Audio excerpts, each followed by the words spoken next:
So then we go to Renee. She is with Don Callis, Okada, and Fletcher. And Okada was very funny here. He blames Takeshita for what happened out there with Kenny Omega and the Young Bucks. Takeshita, who Callis says is training for Saturday's match, walks in. He says, I'm right here. Renee. I'm right here to the side of the camera. Oh, I didn't see you.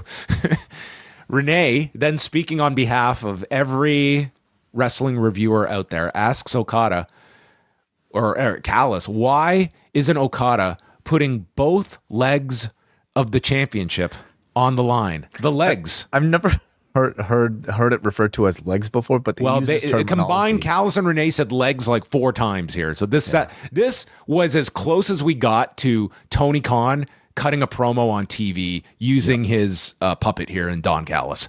So Callis has to explain for all you idiots out there. It's a real simple concept. These are the 2 legs of the championship that were combined, and this is the symbol of both legs of the championship. And Renee presses, well, why aren't you putting both on the line? And that's because Callis says, we're not charitable and are not going to put both on the line. So what we are trying to, I guess, take from this way, this is not a unified championship. These are legs. Not. These are 2 legs that are separate from one another. We should not have 1 belt. We should have 2 belts, shouldn't we? I'm sorry. The internet won this argument, okay? And Tony Khan did not.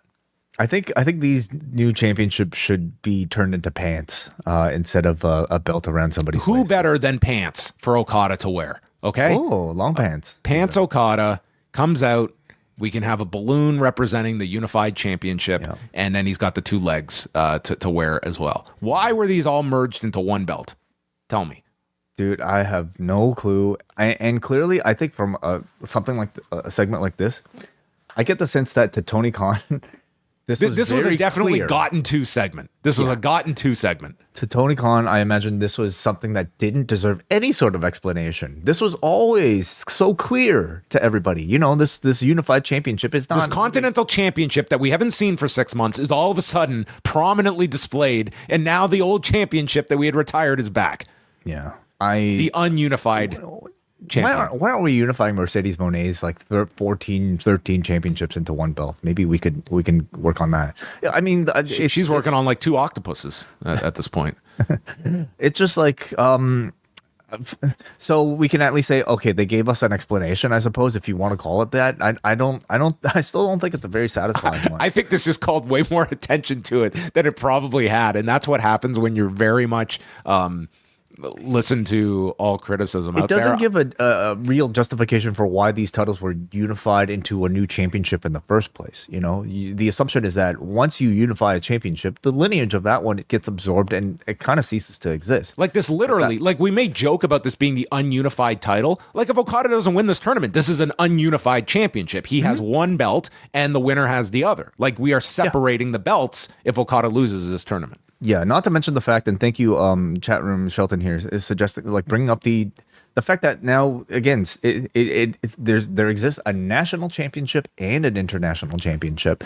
So again, in Tony's mind, I have no doubt all of this makes perfect sense, but it's not been very well conveyed or justified, in my opinion. What's the hierarchy of national, international, and continental?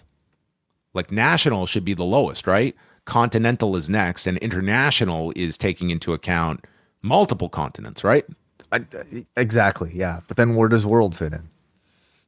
Well, that's the whole world. Like the international... The oceans. Exactly. Like landmass is represented by the international champion. But shouldn't we have a championship just for the water then? I guess we did the All Atlantic. We used to have the All Atlantic. We could, All Japan used to have the Pacific. Can we have a championship for the airspace championship? Okay. These are all potential belts that Tony may have in his locker in Jacksonville. It's so ridiculous. But I'll look forward to the next Don Callis promo segment airing out Tony Khan's grievances. Yeah, this felt like a very defensive segment that was so like unnecessary on this show, but here we go. December on the Post Wrestling Cafe, we have 2 editions of Rewind Away set for you, including a patron's pick where you have voted for us to review the Survivor Series from 1991, Hulk Hogan's Gravest Challenge. Then it's over to 2002 and a review of the very first WWE draft involving Raw and SmackDown as they kick off the brand extension. David Bitsenspan is going to join me as we review Video Killed the Radio Star, a documentary on Bubba the Love Sponge, and the sex tape involving Hulk Hogan. Plus, we will have reviews of TNA Final Resolution, New Japan's World Tag League Final, Collision Course every single week, and XL editions of Rewind of Raw, Dynamite, and SmackDown. Sign up now at postwrestlingcafe.com.